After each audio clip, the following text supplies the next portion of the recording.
वसुमती, वसुमती, चल चल गावात जाऊ, चल मिठाई आणू, चल. मस्त सेलिब्रेशन करूया आदित्यच्या रिझल्टचं. चल तुला आणखीन एक बातमी द्यायची आहे. बोल ना. मी आणि जसपाल लग्न करतोय. काय? I mean wow, great, congrats. मला सांगितलं ती वाटच बघत असेल. चल. थांब आनंदा, तू राजी आहेस या लग्नाला?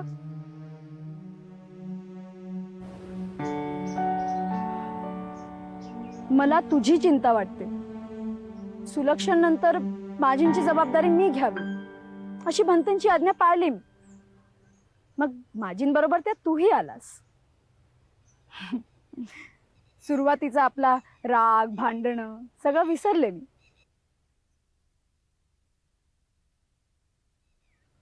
आणि मग त्यांच्यासारखाच तूही माझा झालास. त्यांचा, सुलक्षणचा आणि आता आदित्यचा आहेस म्हणून. पण आदित्यला जन्मापासूनच जसपाल होता. सुलक्षणने केली नसेल एवढी माया त्याने त्याच्यावर केली आहे. त्यामुळे आमच्या लग्नाने त्याच्या आयुष्यात काहीच फरक पडणार नाही. पण तुला या सुलक्षणशी, माझींशी बेईमानी तर नाही ना वाटत? वाटते असं म्हटलं तर निर्णय फिरवशील? पण तू असं का म्हणशील? सांग ना. जाऊ दे, माझं काहीच म्हणणं नाही. तुझ्या लग्नाला पाठ फिरवणं म्हणजे सगळ्यांकडेच पाठ फिरवणं आहे, ते मला शक्य नाही. पण मी राजी आहे असं म्हणणार नाही. अरे पण का? त्याच्या मृत्यूनंतर कधी ना कधीतरी हे लग्न होणार याची सुलक्षणला सुद्धा खात्री होती. स्मृती, मीच तुझ्याशी लग्न करेन म्हणत होतो. आनंदा,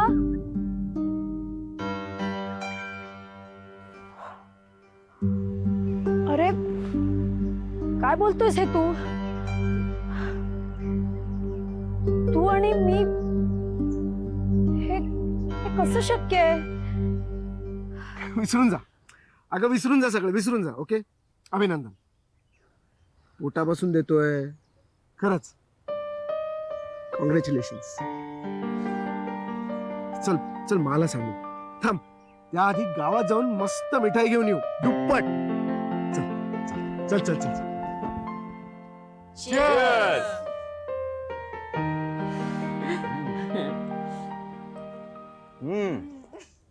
आदित्य, तुझी आयुष्यात अशीच उत्तरोत्तर प्रगती होत राहो. थँक्यू. आणि तुम्ही दोघं सुद्धा सुखानं नांदा. जशी आज्ञा. बरं, माझी सुद्धा एक बातमी आहे. काय रे बाबा, तू लग्न करतोयस की काय? नाही नाही नाही नाही नाही, माझ्या सरांचं पत्र आलंय.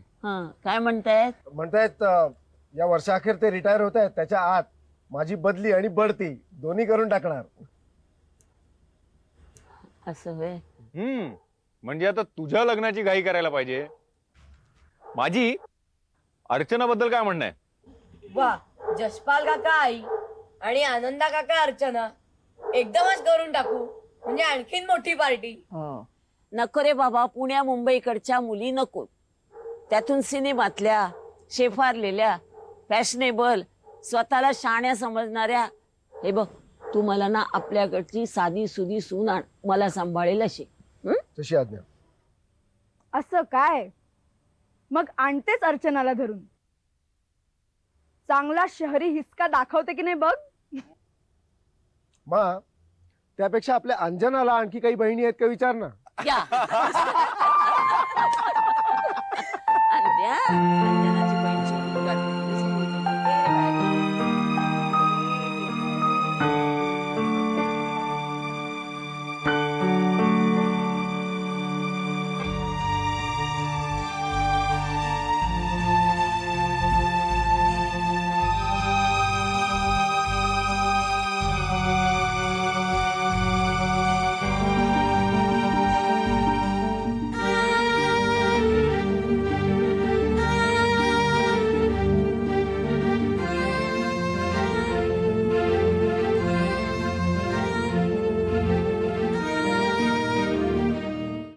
देशपांडेने लिहिलेल्या सगळ्या कथा आणि कादंबऱ्या या आधुनिक स्त्रीच्या कथा आणि कादंबऱ्या आहेत. व्यक्ती स्वातंत्र्यावर पूर्ण निष्ठा असलेल्या आणि स्वतःच्या स्वातंत्र्याचा अतिशय सजगतेनं विचार करणाऱ्या अशा स्त्री पुरुषांच्या नात्यांचे विविध पदर उलगडून दाखवणारं असं तिचं लेखन मला नेहमी वाटतंय. गौरीच्या साहित्यामध्ये व्यक्तिपरतेचा, प्रत्येक व्यक्तीने आपल्या व्यक्तिपरतेचा विचार करणं याला गाभ्याचं स्थान आहे. ज्याला इंग्रजीमध्ये आपण पर्सनहूड म्हणू शकू, या प्रकारचा तो विचार आहे. त्यामुळे तो केवळ स्त्रीमुक्तीचा विचार नाही, तर माणसाने मुक्त होण्याचा विचार आहे. गौरी देशपांडे या विकास प्रक्रियेमध्ये सुरुवातीला ज्या उमेदीने व्यक्तिवादाची, स्त्रियांच्या व्यक्ती स्वातंत्र्याची मांडणी करत होत्या आणि त्या निमित्ताने सत्ता संबंध कुटुंबातले आणि कुटुंबाबाहेरचे पाहत होत्या, त्याला एक पर्याय काय, त्याच्यातून बाहेर कसं पडायचं याचं उत्तर त्या शोधायला लागल्या होत्या. आणि त्यामुळे गोफमध्ये आपल्याला असं दिसतं की सासूसून नात्याचा गोफ या त्या विणायला पाहतायत आणि कुठेतरी त्या असं सुचवतायत की स्त्रिया मातृत्व सार्थतेने घेऊ शकल्या आणि आईपणाचा खरा सामाजिक अर्थ लावू शकल्या, तर स्त्रियांच्या एकत्र येण्यातून समाजामध्ये आता जी अवनत अवस्था आल्या, अवकळ आले, हिंसा आहे, युद्ध आहे, या सगळ्याला आणि पर्यावरणीय पडझड सुद्धा आहे, या सगळ्याला एक उत्तर आपल्याला सापडू शकेल. काय झालं ग वसुमती? हातावर पाणी पडल्या पडल्या तडकाफडकी निघून आलीस, जेवलीस सुद्धा नाहीस तू. काय झालं? माझी मला समजत नाहीये काय चाललंय ते. काय समजत नाहीये? 14 वर्ष झाली माझ्या लग्नाला. इतक्या वर्षात सुलक्षणनी किंवा तुम्ही एका शब्दानेही मला आनंदाबद्दल सांगितलं नाही. मग मी काय समजायचं? कळतंय मला वसुमती, सुलक्षणने मुद्दामच ठरवून तुला कल्पना दिली नसणार. प्रत्येक लेखकाचा आपला असा एक परीघ असतो आणि मला वाटतं की तिनं तिच्या अनुभवात जे स्त्री पुरुष येत असत, तिच्या अनुभवात तिला जे जे जग दिसलं त्याबद्दल तिनं ते लिहिलं. तरी देखील ते इतकं मूलभूत होतं आणि इतकं काही स्त्री पुरुष संबंधांना, नात्यांना, स्त्रीच्या व्यक्ती स्वातंत्र्याच्या मूलभूत प्रश्नांना हात घालणारं होतं की ते कुठल्या एका विशिष्ट चौकटीत अडकवून टाकणं हे मला योग्य वाटत नाही. तिच्या कथा कादंबऱ्यातून विविध तऱ्हेचं जग आलं, कारण स्वतः गौरीला जगभर हिंडण्याची संधी मिळालेली होती. तिनं फार मोठं जग पाहिलं होतं, अनेक माणसं पाहिली होती, अनेक तऱ्हेचे अनुभव पाहिले होते. तिच्या कथा कादंबऱ्या वाचताना ती सगळी काही माणसं, की अगदी भले किती परदेशी असोत, दुसरी असोत, वेगवेगळ्या नावांची असोत, ती आपल्या आजूबाजूलाच वावरत आहेत, ती आपण पाहिलेली आहेत, असा एक सतत आपल्याला अशी भावना येत राहते. तर याचा अर्थच उघड आहे की हे वैश्विक परिमाणाला स्पर्श करून जाणारं असं तिचं लेखन आहे.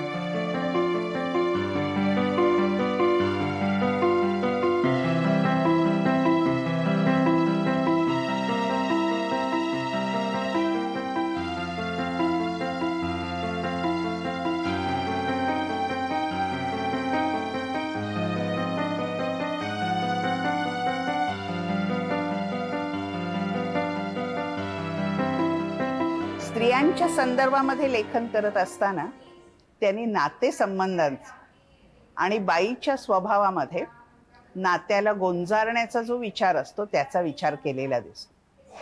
गौरीच्या कथा आणि दीर्घकथा, कादंबऱ्या यांचा विचार करताना एक लक्षात येतं की ती अतिशय जाणीवपूर्वक लिहिणारी, तंत्राचा विचार करणारी साहित्यिक आहे आणि तरीही माणुसकीचा गाभा त्या लेखनामधला अतिशय ओला आहे.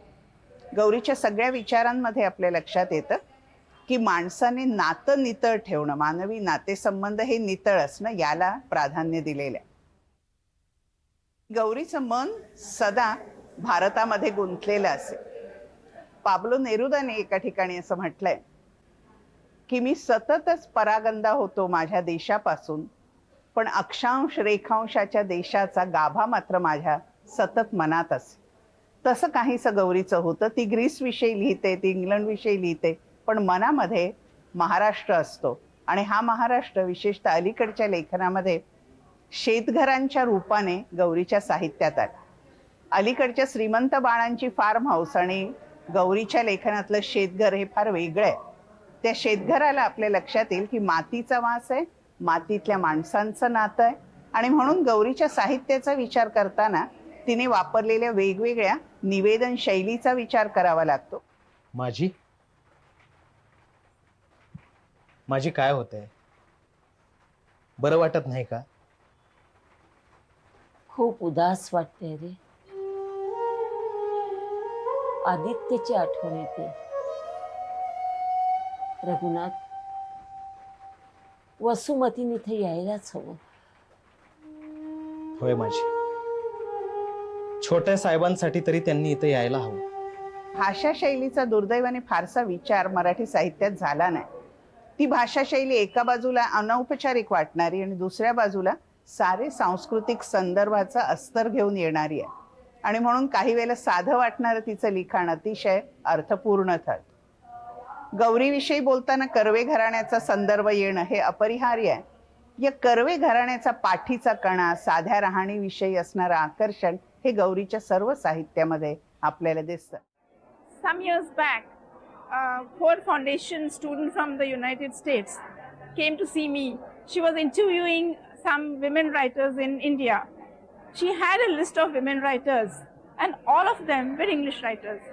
तेव्हा मी तिला म्हटलं की तुला म्हणजे फक्त इंग्लिश रायटर्सना तू इंटरव्ह्यू केलंस तर मग त्याच्यामध्ये तुला खरं विमेन्स रायटिंगचा काही तुला मिळणार नाही experience. So you must go and interview some writers in other languages. तेव्हा मी तिला गौरी देशपांडेचं नाव सांगितलं. ती म्हणाली, गौरी देशपांडे म्हणजे तुझी बहीण का? I said no, I don't even know her. पण त्याच्यानंतर मी तिची पुस्तकं वाचली आहेत आणि तिचे आर्टिकल्स वाचली आहेत इंग्लिशमध्ये, कविता वाचली आहेत इंग्लिशमध्ये. She was a contemporary and I think there was much in common between the two of us. Both of us expressed a certain vision of the world. आता feminist म्हणतात पण when you say feminist it becomes very narrow. According to me it was a vision which is unique because it was not presented to the world until now. It's a vision of a human being who hasn't expressed herself until now. आणि मग मला तिने तिच्या कादंबऱ्या पाठवल्या and I read all of them and I think there was something very unique, extremely unique, very unusual. म्हणजे मला नाही वाटत की इंग्लिशमध्ये अशा कादंबऱ्या आहेत कोणी लिहिलेल्या.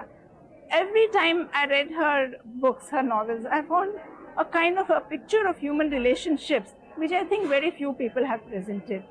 It was a view of a human relationship. It was not generally man-woman. आता म्हणतात तिला की ती feminist पण मला वाटतं it was a picture of two human beings trying to relate together. So that was what I found very special in her. आणि दुसरी गोष्ट म्हणजे bilingual. आज वेगळाच आनंद दिसला आणि वेगळाच सुलक्षणही. आम्हा दोघांना अजिबात ठाऊक नसलेला एक सुलक्षण आनंदानेच पाहिलाय असं वाटलं. आपल्याजवळ राहिला तर त्याच्या आयुष्याला धोका आहे हे जाणून आदित्यला, आणि आपल्यात गुंतला तर त्याच्या करिअरचा निकाल लागेल असं वाटून आनंदाने. दोघांनाही दूर करणाऱ्या सुलक्षणने मला आणि जसपाललाच का आपल्याजवळ बांधून घेतलं? सुलक्षण, जसपाल आणि आता आनंद. एकमेकांपासून इतक्या वेगवेगळ्या असणाऱ्या तिघांचा माझ्याभोवती हा त्रिकोण कसा झाला? कितीतरी महिने आनंदाबद्दल मनात धुमसत असलेला राग त्याच्या एका वाक्याने विरघळला. सुलक्षणच्या विचाराने मला जसं वाटायचं तसंच त्यालाही वाटतं. अजूनही तेच दुःख, संताप, हताशपणा, तेच उत्तर नसणारे प्रश्न. ह्यामुळेच आमच्यातल्या रागाचं अंतर संपून गेलं असेल असं क्षणार्धात. आहे असं आहे, एक एक पान गळावया या कथासंग्रहापासून खरं म्हणजे गौरीनं पुढे दीर्घ कथा आणि लघु कादंबऱ्या लिहिल्या. काही दूरपर्यंत, तेरुओ, चंद्रिके ग सारिके ग. त्याच्यानंतर तिचा प्रवास कादंबरीकडे गेला. तो नंतर निरगाठी आणि गोफ, उत्खनन यापर्यंत ते येऊन थांबला. विंचुर्णीचे धडेसारखं तिनं ललित लेखनही केलं. गौरी ही केवळ साहित्यिक नव्हती. आपल्याला माहीत असेल की त्याने गंभीरपणे भाषांतरं केली. सतीश आळेकरांच्या महानिर्वाणपासून शंकरराव खरातांच्या आत्मकथेपर्यंतची भाषांतरं केली. दुसऱ्या बाजूला अरेबियन नाईट्सचं मराठी भाषांतर केलं. म्हणजे एका पद्धतीने आपल्या लक्षात येईल की तिचं भाषेवरचं जे प्रेम आहे ते प्रेम या भाषांतरात तिने ओतलेल्या जीवावरून आपल्या लक्षात येत. गौरीच्या साहित्याकडे पाहत असताना मराठी कथेचा नकाशा आपण पाहिला तर मराठी कथेमध्ये नवीन निवेदन तंत्रांचा अतिशय लक्षणीय असा वापर गौरीने आणला. गौरीच्या साहित्यामध्ये मानवी नात्यांचा वेगळा विचार आला आणि हा आणता आणता गेल्या काही वर्षामध्ये असलेली कलेविषयीची जी संवेदना आहे ती कलेविषयीची संवेदना देखील गौरीच्या साहित्यात आलेली दिसते. Gauri is one of the very few unusual ones. And what is amazing about Gauri is I think she moved with grace between the two languages. तिचे आर्टिकल्स वाचलेत मी इंग्लिशमध्ये and I found them, you know, this was a woman with very unusual views, a huge scholarship and unusual views. And when she wrote in English, you thought that this woman writes only in English. But when you read her in Marathi, I mean, her Marathi मला म्हणजे खूप कठीण वाटायचं तिची Marathi. This woman had such a ease and grace with both the languages. आणि दोन्ही languages मध्ये ती क्रिएटिव्ह होती. की खूपसे रायटर्स आहेत की एका भाषेत म्हणजे ते नॉन फिक्शन लिहितात आणि एका भाषेत फिक्शन लिहितात. मला वाटतं गौरी दोन्हीमध्ये आणि तिच्या इंग्लिश गोष्टी वाचल्या तर there is not a hint there that this woman also writes in Marathi. I think she was really a very unique writer. मला फार वाटतं की तिचे ट्रान्सलेशन्स व्हायला पाहिजेत म्हणून. And I'm really glad that notice is being taken of this woman. कारण बहुतेक what we women suffer from is a kind of neglect. You only call women writers or those who write for women. आणि मला वाटतं की this writer is so unique that even in Marathi literature she should get a much bigger place than she has. गोप आणि उत्खनन या दोन कादंबऱ्या मात्र ज्या शेवटच्या टप्प्यावरती लिहिल्या गेल्या त्यांच्या आयुष्यातल्या त्या त्याच्या आधीच्या कादंबऱ्यांपेक्षा वेगळ्या आणि एका अर्थी त्या स्वतःच म्हणत असत की ह्या कादंबऱ्या म्हणजे माझं डिपार्चर आहे. तर हे डिपार्चर म्हणजे नेमकं काय? मला असं वाटतं की गौरी देशपांडे या विकास प्रक्रियेमध्ये सुरुवातीला ज्या उमेदीने व्यक्तिवादाची स्त्रियांच्या व्यक्ती स्वातंत्र्याची मांडणी करत होत्या आणि त्या निमित्ताने सत्ता संबंध कुटुंबातले आणि कुटुंबाबाहेरचे पाहत होत्या त्याला एक पर्याय काय त्याच्यातून बाहेर कसं पडायचं याचं उत्तर त्या शोधायला लागल्या होत्या.